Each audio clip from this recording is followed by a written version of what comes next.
Hello everybody, welcome back. The Coachman's developed a couple of problems. Nothing too big, nothing too serious, but they need fixed. I gotta run down to the auto parts store and the hardware store, grab a couple of items, get this thing taken care of so we can continue down the road safely, reliably, nurse it back to health. Just a quick trip to Ace Hardware for a couple of cheap items with one problem. Fasteners we're looking for. That's it, a 3/8 bolt, 2 flat washers, and a self-locking nut. A whole whopping, you know, maybe $2, roughly. I have a feeling AutoZone here is gonna want a little bit more money from me. Well, they didn't have the part in stock. It's not as critical, it can wait for right now. The bolt was more important, and I think the other problem, I think it's just a blown fuse. I gotta look into that, but my brake lights quit working. Boy, is the car dirty from that last camp we was at. Ran into town a couple of times, and you know, them puddles. Yeah, poor little car needs a bath. Well, that's handy. There's a car wash just over across the highway. All right, we just gotta give me a second here to knock this problem out. I do not like a dirty car. I don't like a filthy car. How's that? Ooh, sudsy. Yeah, the car was a mess. We gotta get that taken care of. Well, it's like psychedelic-like, right?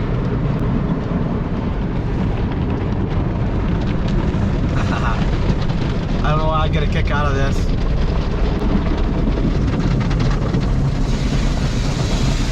Alright, quick rinse. It's like special effects.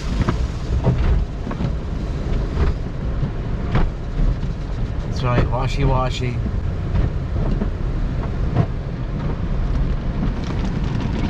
Clean it up good. Well, that mirror's gonna need readjusted. Final rinse or wax, I don't know. I'll probably just rinse. I got just get the basic $10 wash, cheap as they had here. The red light zone. What are these things? Are those like buffers or like, I don't know. They're staying back though, because I got the basic wash. They're not gonna puff my car. They did not come in contact. That's alright. Alright, let's get out of here, I guess.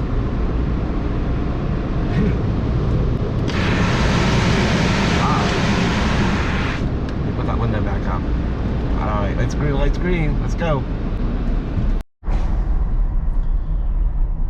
So there we are, right here on our way from the one camp spot to another camp spot. We did stop at a Cracker Barrel for this evening. Yeah, there's the Coachman sitting there. Get it squared away.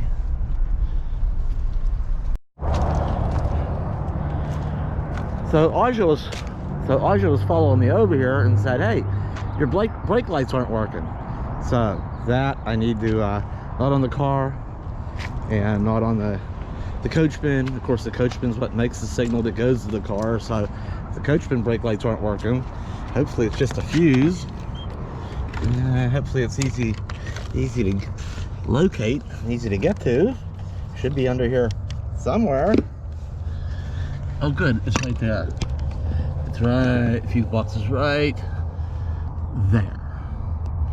All right, I gotta test these fuses. One says wiper, choke, heater, radio, instrument lamps.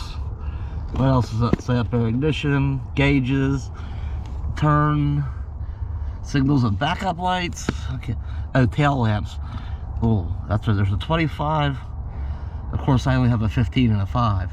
25 amp for the tail lights. I don't know. The second one from the top left, I think. And then hazards. Let me get my tester up there and see what it has to say. Yeah, if you ever get one of these cheap testers, there's one feature I look for, that it has makes the audible sound when you're checking ohms. Okay, where's the ohms? Okay, this one's the ohms. Let's put it down on ohms. So when you touch the probes together, this way you don't have to be trying to hold it on one thing and trying to read your readout. When you touch them, see, makes that nice little beep. You can kind of keep your eyes on what you're doing up there and just listen for the beep. So I like that. These are only about 20 bucks or something. $20, give or take a little bit at auto parts store. So let me see if I can make it do the beep on the 25 amp fuse up there. Let's see if we can make it a beep sound out of it. Touch it there and there. Oh, that's bad. That fuse seems to be good. Oh no. Maybe it was the one next to it. No, these fuses are all good. Maybe it's this one, the 15. Oh, I think it's the one to the left of where it says it. It looks like it might even be melted. Oh no. I don't know what I'm seeing. I need new glasses. Huh? What's going on here? Let me pull that fuse out, and even though it beeped, maybe I accidentally touched them together. I don't think I did, but I need to get this out of here. If it's a 15, at least I do have 15s. I need to get something to pull that out. Yeah, it definitely looks like it has a little melted spot on it. How could I see that better? Come on out of there. Yeah, it's bad having no brake lights. That's just, you don't want that. Come on out of there. Oh, there it is. Look at that thing. Look at that. I've never seen that before. Why would it have gotten hot? I wonder if 20 amp is 20 or 15 amp is a larger fuse than what it's supposed to be in there. What's it say right on it? Maybe tail lamps. I think it's supposed to be, yeah, it's supposed to be 15 amps. It says tail lamps, 15 amp. So I don't know why that would have done that. Sometimes loose or dirty connections will generate heat. Maybe that wasn't, maybe that kind of got corroded over time, or for some dang reason. I don't know why it would. It's not exposed to the elements. Well, let's put a new one in there and see if the brake lights start working again. And hopefully we don't, in the future, going forward, we don't smell smoke or melted plastic. We don't have an issue with this thing. All right, there's a new one, and I know to the eye it looks good. And I don't know. I've just gotten in a dumb habit of testing things if I can before I put them in. Let's put it there and put it there. Yeah. Ever have a fuse that it looked good, but when you tested it, it wasn't? I mean, it doesn't happen often, but it happens. All right, let's see if I can put this back up. Where'd it go? Right there? Is that where that goes? Ooh, dropped it. Of course I dropped it. You always drop something when you're working on something, right? Okay, right there. Let's plug that. Oh, I dropped it a second time. See, too much of that, and that's when cuss words start happening. Especially when you feel around and you can't find it. And people start dropping, bad words and stuff out of frustration. There, it went in there. But we'll have none of that. We're not going to have none of them bad cuss words today. She went in. Alright. Now, how can I push the brake pedal? I could get Audrey or Jeff to come over and watch. So that runs both the original brake light from the Coachman and the LEDs I added on the bumper for a little better visibility if I'm hauling something on the back or towing the car. And of course it also runs the power for the to the car from that jack or the trailer one or whichever. So hopefully that works now. Alright, maybe for the fun of it, what I should have tested was this one. It looks, that center, oops, there we go, start dropping that one too. the center piece of it looks certainly looks wiped out, doesn't it? That's odd. That's peculiar. I wonder what caused the, you know, that to melt other than heat. Obviously heat.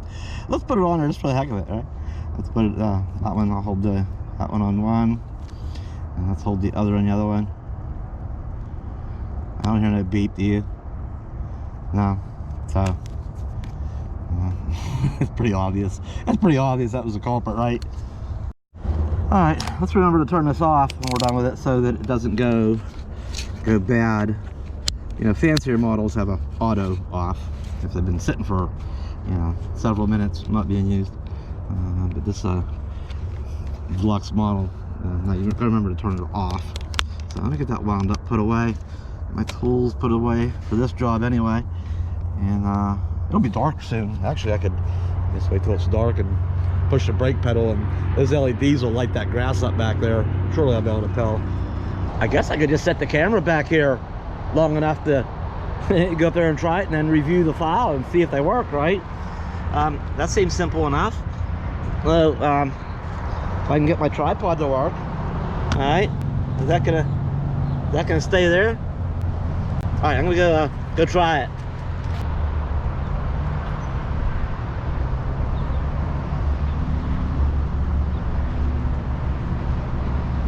Well, that's better, and that's one job out of the way. The other one, pretty easy. I gotta crawl down on the ground for that one. I'll get to that in a minute. And of course, I had to dig a bunch of stuff out from underneath the bench seat of the dinette. Of course, it's buried way in the back, but yeah, I had a couple of fuses right there in my electrical thing. I don't know, I don't have maybe some fuses a little handier than that. It's instead of keeping in my little kit, little electrical kit over here has yeah, the crimpers, connectors, zip ties, other connectors, electrical tape, liquid electrical tape, just a nice rubberized coating. Tape isn't always ideal to use. A little bit of tape there. Oh God, I'll line that up. That's basically my electrical kit.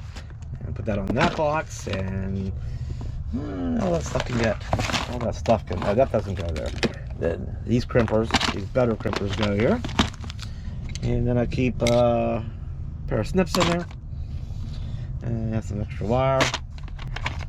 And that's basically my kit. Actually, this belongs in that toolbox. And this can, I'll wind them wires up there a little bit and get that put away neatly for next time, so it doesn't get all tangled and destroyed. Let's do a little wrappy wrap there and put that there. Yeah, how's that? Put that up there. Put that there. That also goes in this toolbox over here with those, and I can scoop them box, put those back away, buried way under there. What the heck else is back there? Oh, baskets of of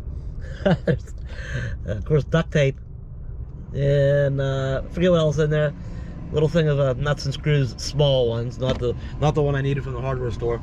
Yeah, in WD-40. Where there's duct tape, there's WD-40 somewhere nearby. Some other stuff, spare stuff, brake fluid, transmission fluid. What's this? Oh, carburetor cleaner. You never know about that stuff. What you might need. So I'm gonna cram them boxes and push them all the way back there. Then my toolbox goes in there. And this is kind of my garage in the Coachman. I like that. There's even room left over. There's space for something.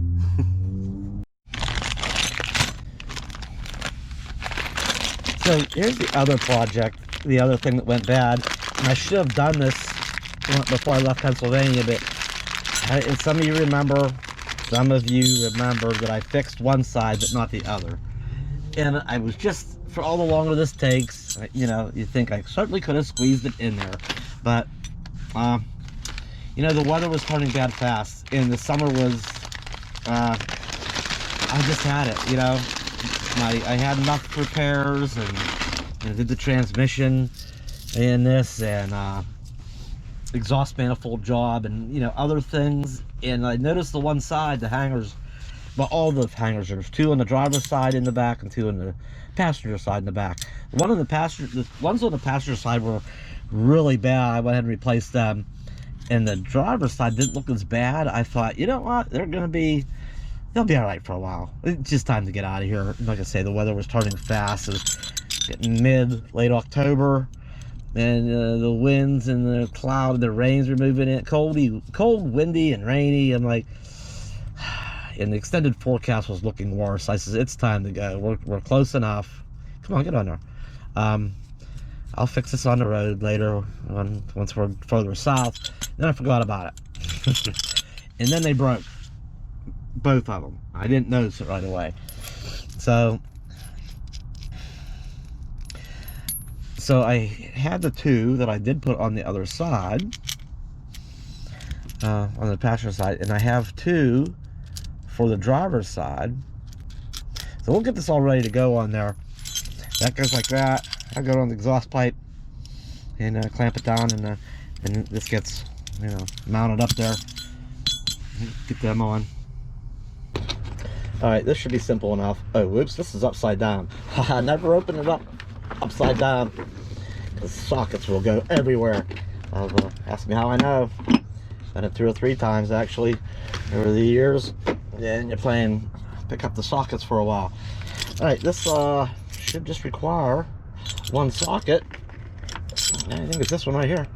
Oh, nope. Need to get my eyes calibrated. It's this one here by 9/16. Yeah. So I'll take care of the clamp, that clamp, and it should be the same size here for this.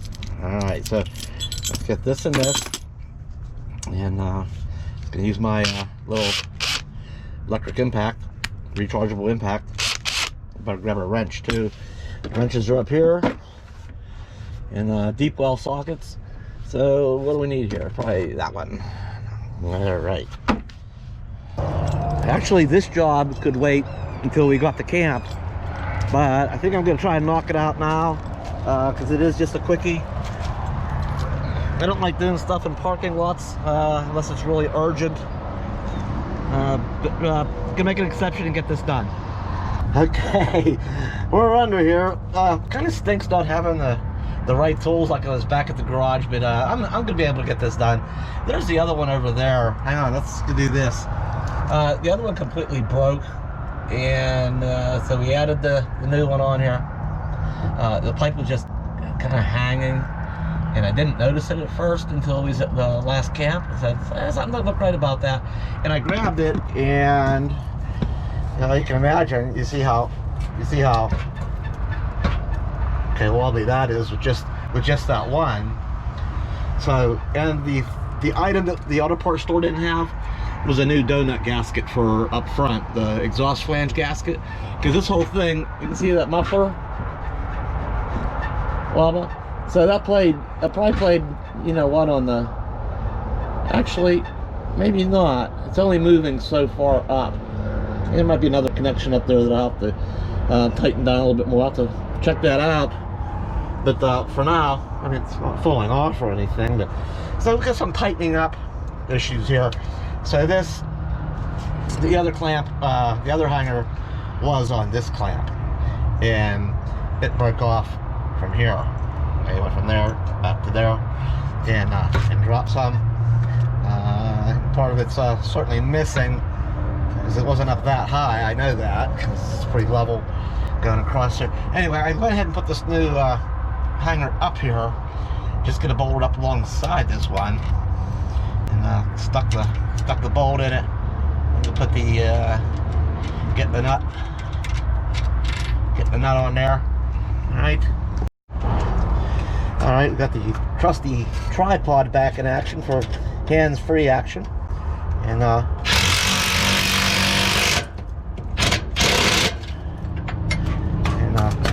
tighten that up good. I think it tightened up good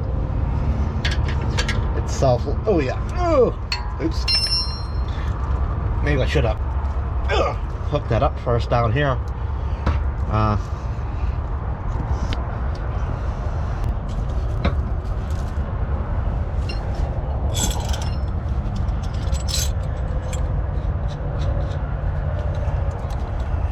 right, and we need to put this clamp on here. Let's take that back apart. This just goes over, hangs on that, and this goes on the underside. Let me lower you down a little bit. All right, we'll just put this one on right beside the old one. We'll lift up on it a little bit, put the clamp on it.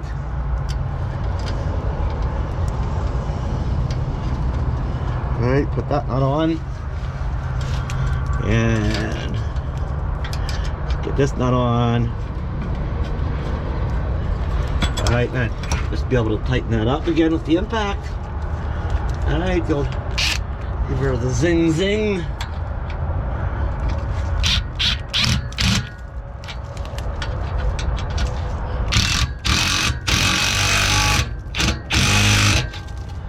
That should do it. I almost need a deep well socket.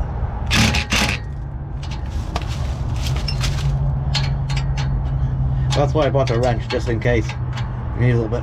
Well, that's actually pretty tight. I don't want to crush the old. These exhaust pipes are older, pretty rusty. I don't want to crush it. All right. Oh, that's better. That's better. All right. So I don't have to worry about this back here anymore. It'll just put that little project to bed. Get on with some other things for now. I'll address that. I'll have a look up front there, probably when we get to camp. Might have to retighten something up front there, but I don't have to worry about this falling and swaying and swinging and bouncing going down the road. Shouldn't get any worse. It's good to have tools along. Never know what might pop up out traveling in an old motorhome. It's 37 years old. It's bound to have an issue or two along the way. Anyway, so I guess it's cool to go ahead and head to our next camp, and I'm gonna take a look at some other things while we're there too, just to go over it and probably due to check the oil. It's actually probably getting due for an oil change and stuff, so it might be time just to, I don't know, spend an hour or something just going over and looking at stuff. Little periodic checks can be a good thing too. So, whoa, the door, wind's blowing the door shut. All right, we're gonna be back from our next camp probably soon, I guess. I'll see you next time.